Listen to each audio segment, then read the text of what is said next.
여러분, 이 십자가의 한편 강도, 구원받은 강도가 어떤 경험을 하였습니까? 많은 사람들이 이렇게 말해요. 아, 십자가의 강도, 그 십자가의 강도가 믿음으로 말미암는 의를 가르치지 않습니까?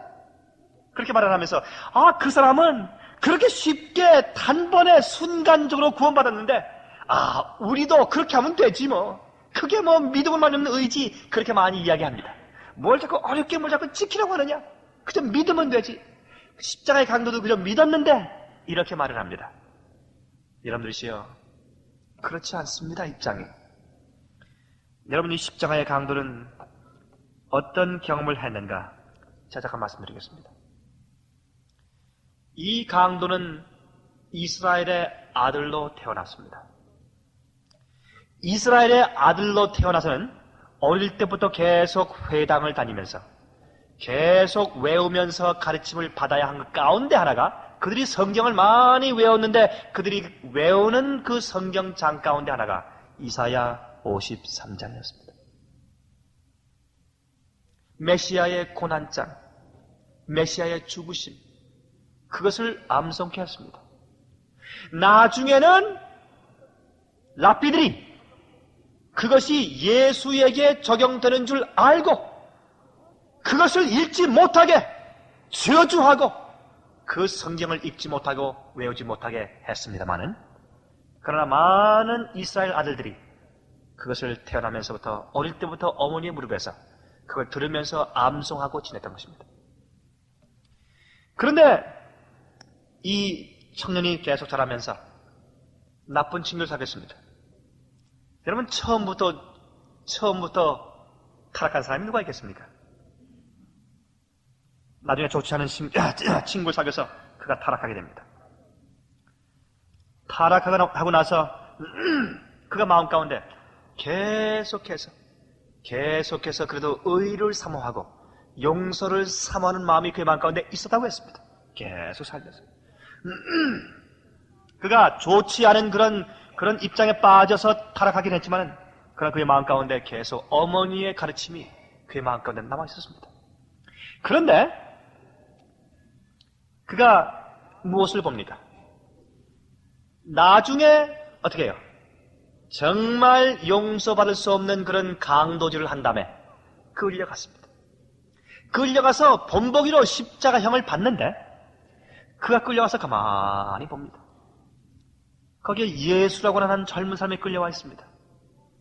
자기와 같이 십자가에서 이제 십자가에 못 박혀 죽을 것이라는 그런 언도를 받고 같이 끌려와 있는 것입니다. 그런데 가만히 보니까 이건 좀 다른 것입니다. 죄수들은 매를 맞을 때 저주하는 것입니다. 욕하는 것입니다. 몸부림치는 것입니다. 그런데 이 예수님의 입술 가운데서 그런 말이 새어나오지 않는 것입니다. 예수님의 그 모습 가운데서 아무것도 볼 것이 없어요. 그런데 그의 품성 가운데서 그는 이상한 분을 보기 시작했습니다. 여러분, 이 마지막 시대에 우리가 환난을 당할 것입니다. 우리가 핍박을 당할 것입니다. 그런데 그때에 우리가 예수를 따르는, 하나님의 계명을 지키고 예수 믿음을 지키는 자라고 나타낼 수 있는 유일한 것은 무엇이냐면 우리의 품성입니다. 우리가 하늘에 가지고 갈 수 있는 것은 품성밖에 없다는 것은 바로 그런 뜻이에요. 여러분들이시여, 여러분이 대우받고 깨끗하게 사는 것 같지만 우리 앞으로 핍박 속에 들어갈 때 엄청난 경험을 할 것입니다. 우리가 버림받은 자들 될 것입니다. 침뱉음 당하는 자들 될 것입니다. 인정받지 못하는 자들 될 것입니다. 여러분, 그런데 이 강도가 예수를 가만히 지켜봅니다. 참 달라요. 여러분들이시여, 이 헬라어 원어 가운데 예수님께서 십자가에서 못 박히실 때 어떻게 했습니까? 아버지시여, 저들을 용서해 주시옵소서. 저들이 하는 것을 알지 못하기 때문에 그렇습니다. 하는 이 말씀의 헬라어 원어가 어떻게 기록된지 아십니까? 그 원어상의 기록은 현재 분사형으로 기록되어 있어요. 이건 좀 어려운 얘기죠. 여러분 뭐 쉽게 말씀하십시오. 현재 진행형으로 기록되어 있습니다. 그 말은 무슨 뜻이냐면 예수님께서 아버지 저들을 용서해 주십시오 하는 말을 한 번만 하고 끝난 건 아니라 계속해서 그러한 기도를 해오셨다, 그런 뜻이에요. 예수님께서 옷 벗김을 당할 때, 수치감 가운데 있을 때, 여러분 예수님께서 옷 완전히 벗김, 빨개 벗김 당해서 수치를 당했습니다. 여러분 그거 아십니까? 그때 예수님께서 가만히 서 계시면서, 아버지시여, 내 옷을 벗기며 내게 수치 주는 저 사람 용서해 주시옵소서. 저가 하는 것을 알지 못하게 된 것입니다 하고 기도하셨다고 말입니다. 채찍으로 칠 때에 채찍이 많이 맞으시면서, 여러분 아우성 치고 비명 지르는 대신에 온 신경을 다 기울여서, 아버지 저를 용서해 주시옵소서.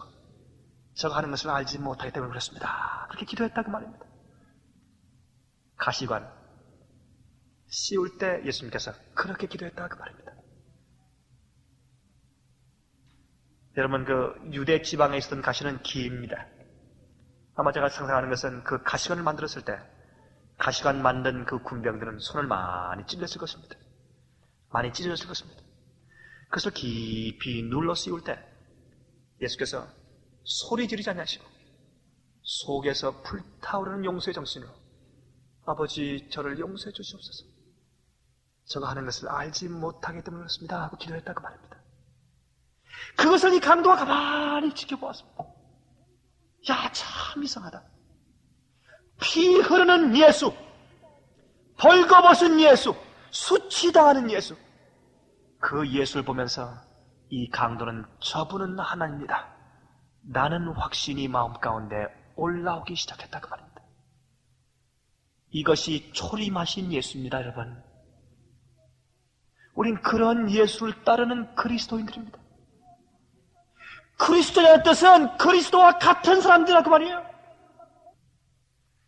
그런데 이 강도가 예수를 가만히 보는데, 예수의 그 초라하고 피 묻은 예수 속에서 그가 하나님을 발견합니다. 그래서 예수의 그 수치스러운 모습 가운데서 이 강도가 하나님을 보고 있는 것입니다. 나중에 십자가에 땅땅 못을 박는데, 자기한테 못이 박히는데 이 강도는 피와라별 욕지를 타하면서 저주하면서 왜 나를 못 박느냐 막 소리를 치는데, 그 다음에 아파서 낑낑거리고 있는데 가만히 보니까 자기 옆에서 두 번째 못 박힘 당하는 그 예수가 못을 박히는데 신음소리만 약간씩 들리면서 그 거룩한 입술에서 기도 소리가 들리는데, 아버지시여 저들을 용서하여 주시옵소서. 저들이 하는 것을 알지 못하기 때문에 그렇습니다 하는 얘기가 됩니다. 그가 자기 귀를 의심하는 것입니다. 이럴 수가 있는가 말이지. 도대체 저게 사람인가? 인간은 저럴 수 없다. 그러면 누구냐 말이지. 저렇게 악랄한 원수를 위해서 용서하는 기도를 할 수 있다면 그것은 내가 성경을 통해서 본 여호와 하나님밖에 없다는 것을 그가 느낀 것입니다.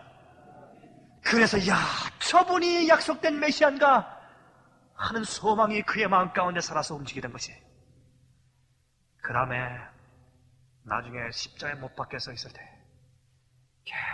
계속 보니까 그분의 입술 가운데서 불평이 없습니다. 원망이 없습니다. 저주의 욕설이 없습니다. 가만히 계속 아버지와 기도하는데 그의 엄숙함, 그것을 보았습니다. 여러분 상상해보세요. 이 강도가 지금 봅니다. 발가벗겨진 한 청년입니다. 머리엔 가시관이 씌어 있어서 온데 피가 흘러서 눈썹이고 눈이고 코고 입이고 이 뺨이고 그냥 피가 쭉쭉 흘러다가 응고작용을 해서 피딱지가 터덕터덕하고 이 가슴이고 뭐고 피가 낭자하고 바짝 말랐는데 쫙 쳐져 있으니까 갈비뼈가 항상 하고 배가 쏙 들어가고 얼굴엔 광대뼈가 튀어나오고 이 뺨은 쏙 들어가 있고 정말 볼품없는 한 인간인데, 그 속에서 왕관을 쓴 것도 아니고 왕의 자주색의 옷을 입은 것도 아니고 처참한 인간 속에서 그는 하나님을 보는 것입니다. 여러분 이것은 놀라운 믿음이에요. 이것은 보통 믿음이 아닙니다. 그때에 그가 이사야 53장을 기억합니다. 우리 대신해서 채찍 맞으시는 메시아. 자기 영혼을 버려서 구원하시는 메시아를 보는 것입니다. 그 다음에 이 강도가 가만히 보는데 한편 강도가 예수를 또 저주하는 말을 합니다. 그때 무슨 말을 합니다. 여보시오, 이따보시오. 당신과 나는 이렇게 보응을 받을 만한 죄를 지었지만 이 사람은 죄가 없지 않소? 그 말은 뭐냐면, 그 말은 나는 죄인입니다. 나는 이런 죄와 이런 죽음을 당해야 마땅합니다 하는 것을 고백하는 말입니다, 여러분. 나는 죄인입니다, 그 말이에요. 여보시오, 당신과 나는 이런 취급받을 죄를 지었지만 이 사람은 죄가 없어. 그 말은 이 강도질만 해온 사람이 어떻게 그런 말 그런 걸 못 배웠잖아요. 나는 죄인입니다 하는 말을 그런 식으로 지금 표현하는 것이에요. 그의 심령과 동기를 하나님께서는 하늘의 컴퓨터로 읽으신 것입니다. 그 다음에 어떻게 했습니까? 예수여, 당신의 나라가 임할 때 나를 기억하시옵소서. 이 말을 바꾸어 말하면, 예수여, 당신이 죽는 그 죽음은 나를 위한 죽음입니다. 내가 이사야 53장을 어릴 때부터 다 외워왔는데 이제 보니까 채찍 맞으면서 끌려가가지고 털 깎는 자 앞에서 참잠한 어린 양이 바로 당신이군요. 내가 당신의 성품을 지금 보았습니다. 내가 강도질하고 흉악하게 때리고 한 그 나쁜 죄악들, 거짓말하고 사기친 그런 죄악들, 내가 남을 죽인 그 죄악들 때문에 그 죄를 용서해 주시기 위해서 당신이 내 대신 지금 이렇게 고통당하는군요. 예수여, 당신의 하나님 때문에 메시아를 내가 믿습니다. 당신의 나라 임할 때 나를 기억하시옵소서 한 것입니다. 여러분이시여, 아담과 해와가 하나님께서 예수께서 양의 옷에 가죽으로 그를 입히실 때 그렇게 굴복해서 말한 거죠. 내가 다시 산다면 내가 다시 이런 죄는 다시는 짓지 않겠습니다. 내 죄를 버리고 내가 완전히 회개합니다 하는 죄에 대해서 완전히 포기하고 버리는 심정이 십자가 위에서 생긴 것입니다. 이때 예수께서 그를 보시면서 내가 오늘 내게 이르노니, 내가 확신을 주노니 내가 나와 함께 낙원에 있을 것이다 라고 말했습니다. 이것이 믿음으로 말미암는 의입니다. 그 사람은 죄를 완전히 포기하고 버렸습니까? 버렸습니다. 그는 순간적으로 구원받은 사람 아닙니다. 한동안의 시간을 거쳐서 성령께서 역사할 때 그가 예수를 완전히 받고 죄를 완전히 버리기로 결심한 데까지 나가는 것입니다. 그때에서 죄를 완전히 버렸을 때 하나님께서 그를 의롭다 칭하시고 그를 그때 구원하신 것입니다.